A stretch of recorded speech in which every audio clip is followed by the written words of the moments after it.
తిరుపతి జిల్లా రేణిగుంట సీతా లక్ష్మణ హనుమంత పరివార సమేత శ్రీ శ్రీ పట్టాభిరామ స్వామివారి ఆలయంలో స్వామివారి కళ్యాణోత్సవం కన్నుల పండుగ నిర్వహించారు. గాజుల మండ్యంలోని శ్రీ పట్టాభిరామస్వామి ఆలయంలో గురువారం రాత్రి సీతా లక్ష్మణ హనుమంత పరివార సమేతంగా కొలువుదీరిన శ్రీరాముడికి, సీతాదేవికి అర్చకులు శాస్త్రోక్తంగా కళ్యాణ మహోత్సవాన్ని జరిపించారు. వేద పండితుల మంత్రోచ్చరణలు, మంగళ వాయిద్యాల నడుమ కళ్యాణ ఘట్టం అత్యంత వైభవంగా సాగింది. సీతారాముల పరస్పర తలంబ్రాల దృశ్యాన్ని చూసి భక్తులు పరవశించిపోయారు. అనంతరం సంగీత, నృత్య ప్రదర్శనలు భక్తులను విశేషంగా ఆకట్టుకున్నాయి. ఈ వేడుకను కల్లారా వీక్షించేందుకు గాజుల మధ్యంతో పాటు పరిసర ప్రాంతాల నుంచి భక్తులు తరలివచ్చారు.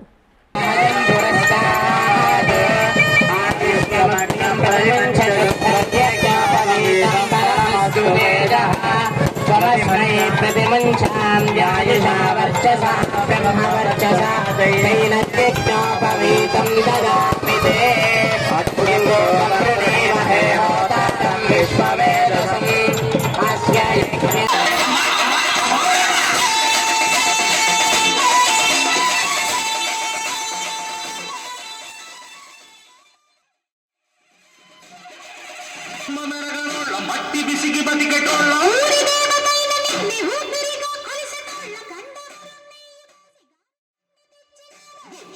కళ్ళు కుండ ఎండబెట్టుకొచ్చినాము దండాలు దండాలు అమ్మోరు పనిలో కోటి దండాలు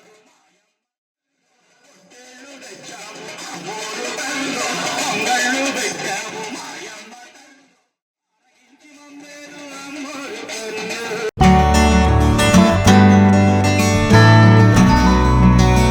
జన్మదిన శుభాకాంక్షలు. అన్నా అంటే నేనున్నానంటూ, సార్ అంటే వస్తున్నా అంటూ వైఎస్ఆర్సీపీ లాయల్టీ లీడర్ గా నమ్ముకున్న కార్యకర్తలకు అండగా నిలుస్తూ వైఎస్ జగన్మోహన్ రెడ్డి అడుగుజాడల్లో నడుస్తున్న మా ఎమ్మెల్సీ పర్వతరెడ్డి చంద్రశేఖర్ రెడ్డి సార్ గారికి హృదయపూర్వక జన్మదిన శుభాకాంక్షలు. యనమల చంద్రారెడ్డి, వైఎస్ఆర్సీపీ విద్యార్థి విభాగం అధ్యక్షులు, నెల్లూరు నగరం.